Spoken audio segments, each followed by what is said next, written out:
Durante un cuarto de siglo, hemos tejido con dedicación la transformación del austroecuatoriano, dejando una huella en la producción de energía limpia. En Elegaustro, celebramos 25 años de un esfuerzo en equipo, de proyectos visionarios y de un firme compromiso con el crecimiento económico de la región austral. Cada kilovatio que generamos no solo ha iluminado hogares, sino que también se ha entrelazado con el bienestar de las comunidades en nuestras zonas de influencia, con la preservación del medio ambiente y el desarrollo sostenible. Elegaustro, 25 años de energía para la vida.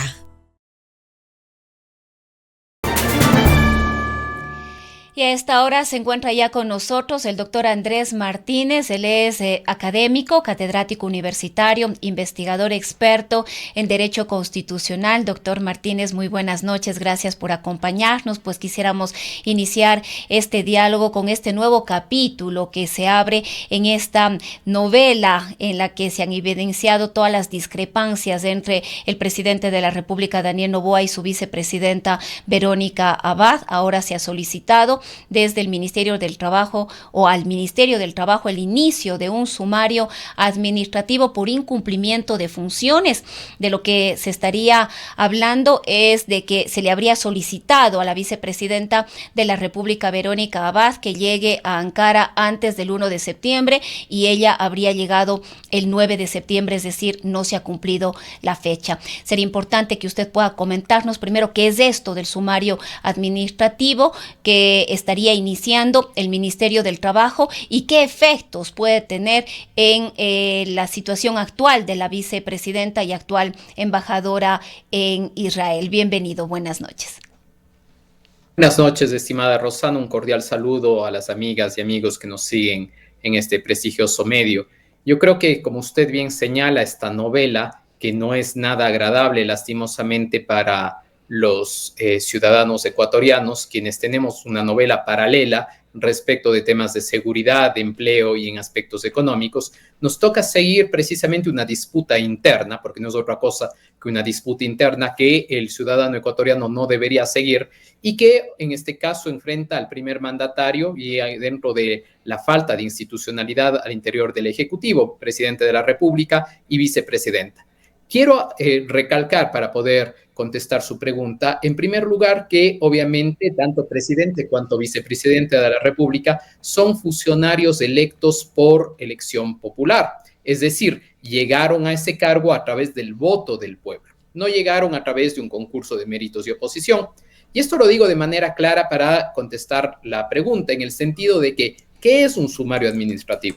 Un sumario administrativo no es otra cosa que un proceso que instaura, por ejemplo, una institución dentro del sector público, dentro de él, obviamente, sus competencias del derecho administrativo sancionador, con el propósito de verificar el incumplimiento, una falta, sea leve, grave, que obviamente haya incurrido un funcionario público. Aquí creo que hay un error de concepto inicial.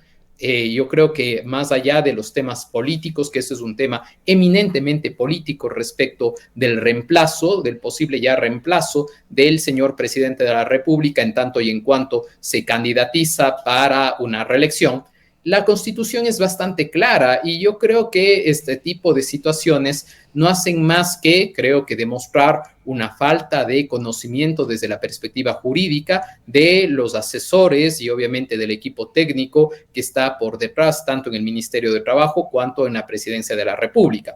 Hay que manejarlo de una manera coherente y, sobre todo, si existe una disputa política, que se lo haga desde esa perspectiva. Sin embargo, se están buscando todos los mecanismos y estos artificios que, insisto, me parecen bastante descabellados y que sobre todo no son una figura que aplica a un funcionario de elección popular, en este caso en el caso específico, como un funcionario de elección popular como la vicepresidenta de la República, quien llega al final del día precisamente a través del voto del ciudadano. Es un mandato. Si bien es cierto, la Constitución dice que sus funciones serán las que le encargue el presidente de la República. Por obvias razones, este es el binomio que él escogió y sabrá obviamente las repercusiones que esto tiene.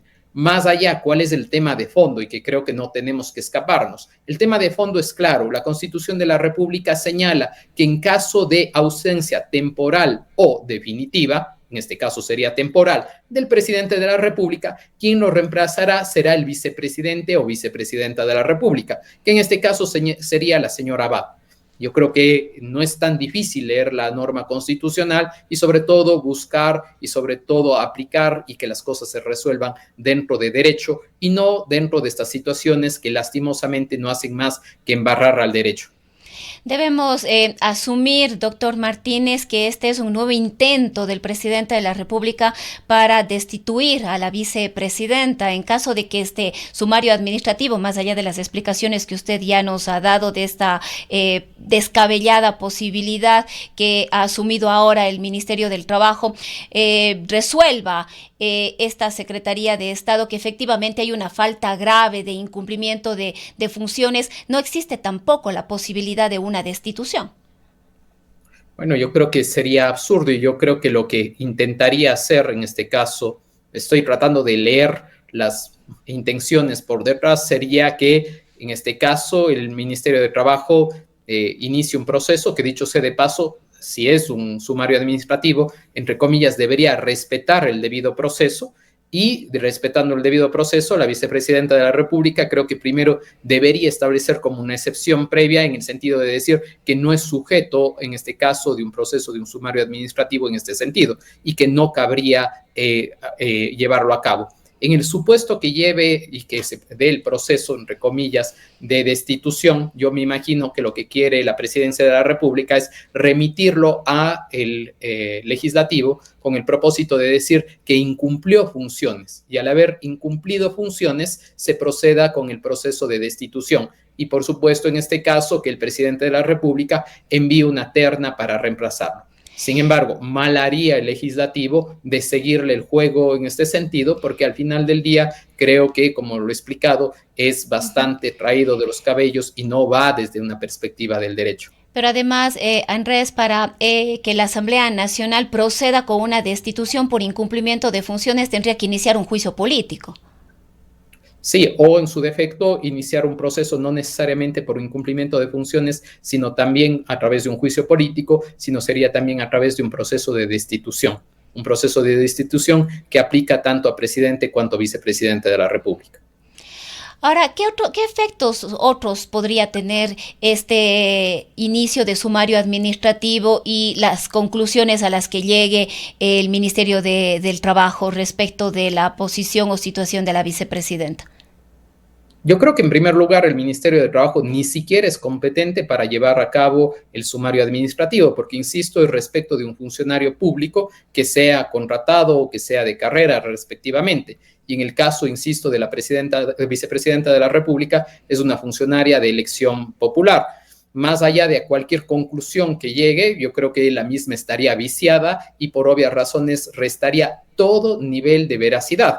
Yo creo que es un error por parte de la presidencia de la República iniciar un proceso de este tipo. Al contrario, si tienen una disputa, insisto, desde lo político, debería darse desde esa perspectiva. Es decir, y hagamos una comparación, un sumario administrativo, como su nombre lo indica, hace relación al cumplimiento de funciones de un administrativo. Si hay problemas a un funcionario de elección popular, para eso existe un control político. Y el control político está precisamente y lo lleva a cabo la Asamblea Nacional, que tiene dos funciones específicas, la de legislar y la de fiscalizar. Y desde la perspectiva de la fiscalización, podría, de darse obviamente las condiciones, insisto, iniciar un proceso de fiscalización desde esa perspectiva.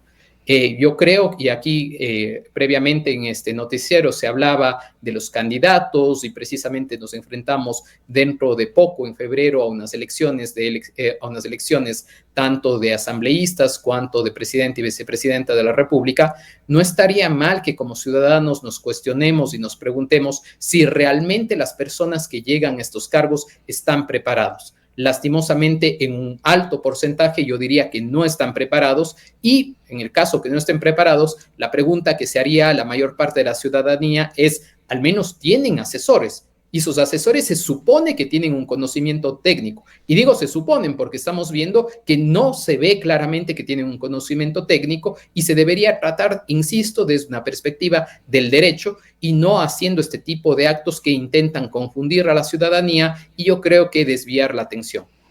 Ahora, Andrés, el informe legal a través del cual se solicita, digamos, este sumario administrativo se sustenta, ha dicho el Ministerio del Trabajo, en el acuerdo ministerial de fecha 11 de septiembre de 2024, el cual establece el procedimiento de sumario administrativo contra servidores públicos excluidos de la carrera del servicio público en caso de infracciones administrativas en contravención a la Ley Orgánica del Servicio Público, LOSEP. Bueno, Verónica Abad es una servidora pública. ¿Cabería dentro de esto que se está manifestando servidores públicos excluidos de la carrera del servicio público?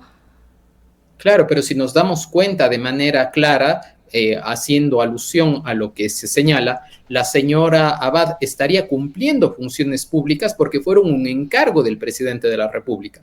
Y ese encargo del presidente de la República, insisto, si no está de acuerdo, le debería pedir en primer lugar, obviamente, unas cuentas en este sentido. Lo que se está haciendo el parangón, para que la gente nos pueda entender, es más o menos de la misma manera como decir: Juan, que trabaja en un ministerio, no marcó la entrada o la salida, o no se presentó a su despacho en tal lugar y no presentó una justificación. Están intentando dar el mismo tratamiento en el sentido de decir: la señora debía cumplir sus funciones y debía presentarse, en este caso, en la legación diplomática en Turquía en tal fecha. Y como no lo hizo, inicia un proceso. Yo creo que es intentarles tomar el pelo a los ciudadanos ecuatorianos respecto de una situación que, insisto, no cabe, no creo que debería irse desde esa perspectiva. Se trata de estirar a la norma, respondiendo su pregunta, estimada Rosana, se intenta estirar la norma en situaciones que no caben y tratándoles de precisamente de querer aplicar o acoplar en hechos fácticos que no han ocurrido.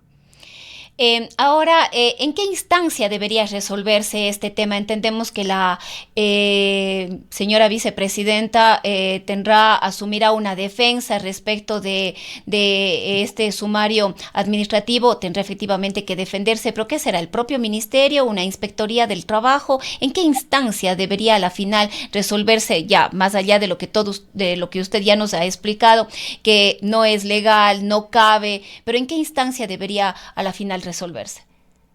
Bueno, realmente quien debería llevar a cargo el proceso debería ser el viceministerio de Servicio Público. Sin embargo, yo creo, insisto, que la defensa básica que podría hacer la señora vicepresidenta de la República serían dos temas puntuales. El uno, la falta de competencias del viceministerio para poder iniciar esta situación, y obviamente también que ella no sería sujeto de aplicación en este sentido de la norma.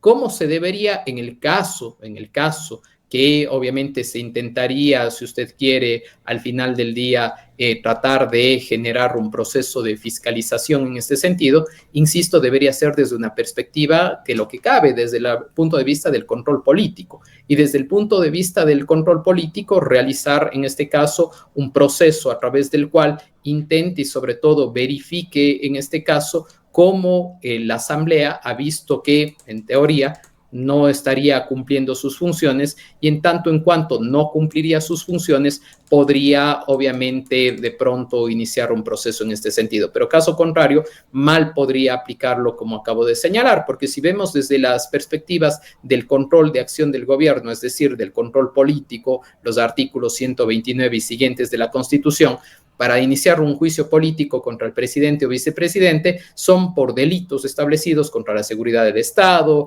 corrupción, concusión, delitos de genocidio, que no cabe en este sentido. Y la otra opción es, obviamente, iniciar un proceso solo para el presidente de la República respecto de un proceso de destitución por casos de arrogación de funciones y, obviamente, por grave crisis política y conmoción interna. Yo creo que al final del día, ya más, insisto, desde la perspectiva política, el señor presidente de la República y sobre todo creo que sus asesores de manera incorrecta se ven un poco contra el tiempo y sobre todo contra las cuerdas, porque iniciaron por cuerdas separadas, no nos olvidemos, también un proceso primero penal y en segundo lugar también un proceso contencioso electoral. Y al parecer que si esto no sale, inician un proceso disciplinario. Creo que, insisto, es estirar demasiado la norma y al final del día creo que el tiempo pasa y al final del día están esperando eso, que una de las formas a través de las cuales quieren cesar a la vicepresidenta tenga obviamente si usted quiere, un desenlace exitoso. Nos encontramos en una lucha, diría yo, entre el derecho y los hechos. Y lastimosamente, como van las cosas, parecería que los hechos de facto podrían llegar a triunfar. Ahora, Andrés, hay, como usted mismo manifiesta, este otro proceso, estas denuncias en contra de Verónica Abad en el contencioso electoral. ¿Podría el contencioso electoral destituir a Verónica Abad? Vimos la sentencia del contencioso electoral respecto, por ejemplo, de los consejeros de participación ciudadana que fueron auspiciados por el correísmo, que participaron a través de lo que se ha conocido como la Liga Azul. ¿Podría suceder lo mismo con la vicepresidenta y cuáles serían las diferencias? Explíquenos, por favor.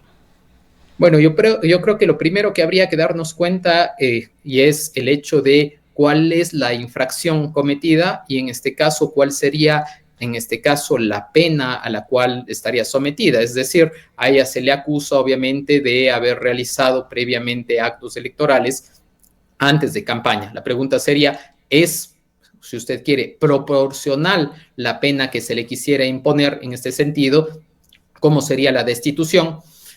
Si hacemos un análisis básico de ponderación, se entendería que no. Sin embargo, todo podría llegar a ocurrir. Pero precisamente con la comparación que usted plantea respecto de los consejeros de participación ciudadana y lo que sucede ahora, yo creo que es un muy buen ejemplo para darnos cuenta lo siguiente, sobre todo el tema de tiempos. ¿Por qué? Porque una cosa es lo que pueda llegar a pasar, obviamente, con el juez de instancia electoral, y otra cosa es lo que se dé, lo que están haciendo a la fecha, precisamente los señores miembros del Consejo de Participación Ciudadana y Control Social que fueron destituidos, están apelando para que el Pleno sea quien decida.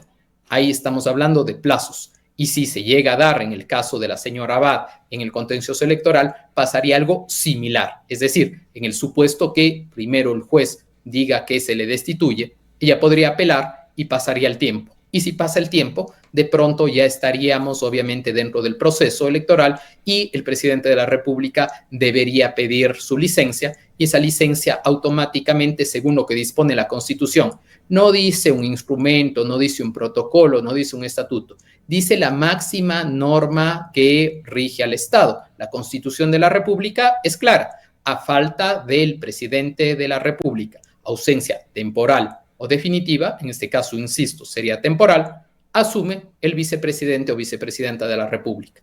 Y tiene su lógica, estimada Rosana. ¿Por qué digo que tiene su lógica? Tiene su lógica precisamente en el hecho de decir que si fueron binomios y entre los dos escogieron y aceptaron la candidatura en su momento, se supondría que se tienen confianza y que fueron un equipo quienes se inscribieron y que si llegase a faltar el primero, ya sea de manera temporal o definitiva, estaría el otro para sustituir. En este caso, de manera concreta, que nos convoca, en el caso ecuatoriano, vemos que claramente no ocurre. Con esto podríamos estar diciendo que ni los tiempos ni todas estas acciones que ha emprendido el gobierno definitivamente le van a alcanzar para cumplir el objetivo, que es definitivamente no dejarle a la vicepresidenta el encargo de la presidencia para tomar licencia. Y aquí hay otro debate rapidísimo, quizás, Andrés, porque estamos ya sobre el tiempo, de si el presidente debe o no pedir licencia. Hablábamos el otro día con el abogado Ismael Quintana y él se mantiene en que no es necesario que Daniel Noboa pida licencia y si debe o no pedir licencia, quién debe, a qué instancia le corresponde o le compete el verificar esto. Bueno, yo creo que la normativa ecuatoriana es bastante clara en el sentido de que el presidente de la República debe pedir precisamente licencia con el propósito de realizar su campaña electoral. Es más, el propio señor Correa en su momento, recordarán, pedía licencia para poder realizar sus actividades y se le encargaba al vicepresidente de la República en su momento. ¿Por qué? ¿Qué se busca detrás de eso? No solamente es un tema de carácter legal, que insisto, la norma sí lo prevé, pero también es un tema de ética pública y respecto de la responsabilidad del uso de los recursos públicos. Y sobre todo, entendámonos, es el tema de respeto de las reglas de la democracia. Todos estar en igualdad de condiciones. Es decir, que el candidato A, B, C o D, en nuestro caso 15 candidatos más, ¿sí?, estén en las mismas condiciones al momento de realizar campaña y que no esté otro ejerciendo el máximo cargo, en este caso a nivel político del país. que conlleva, por supuesto, su representación y también sus situaciones de manejo de recursos. Y por qué no decirlo, al final del día siempre esta situación muy particular en el hecho de que incluso, obviamente yo quiero saber si la persona que se está reeligiendo y se tiene que movilizar a una provincia o a un cantón, ¿está utilizando los recursos del Estado para hacer campaña o está usando los recursos directamente de su movimiento político de partido? Si estamos hablando de igualdad de condiciones, se entendería que debería darse en este sentido. Yo creo que fue un error de la Constitución de Montecristi dejar que el proceso de reelección sea automático, como pasa a la fecha. Hubiese sido similar, por ejemplo, a lo que ocurre en otros países del continente, ¿sí? Chile, por ejemplo, donde se permite la reelección, pero pasado siempre un periodo. Con lo cual, se evita esta situación y lo que terminamos haciendo al final del día es que si quiere ser nuevamente candidato, sea en igualdad de condiciones del resto de sus rivales. Bien, queremos agradecerle, doctor Martínez, por habernos acompañado esta noche. Muchas gracias, una buena noche. Ha sido el catedrático Andrés Martínez, experto en Derecho Constitucional, y con este